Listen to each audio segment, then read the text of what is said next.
As I told you, the Surah As-Saf was the subject. It gives us as to what is the purpose of the advent of Muhammad sallallahu alaihi wasallam, why he has been sent. Merely as a teacher? Merely as a preacher? Merely as the giver of glad tidings? Merely as warner? Yes, all these positions are there. But not only these. He has been sent for a revolutionary cause, that is to make the deen of Allah supreme. The system of Allah prevail over all the systems. Deen of Allah to dominate over all the adyan. This he has to do.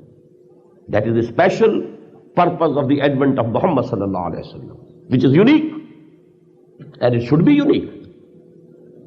Although there have been hundreds of messengers and prophets of Allah subhanahu wa ta'ala, but the final prophet is one, and that is Muhammad sallallahu alaihi wasallam.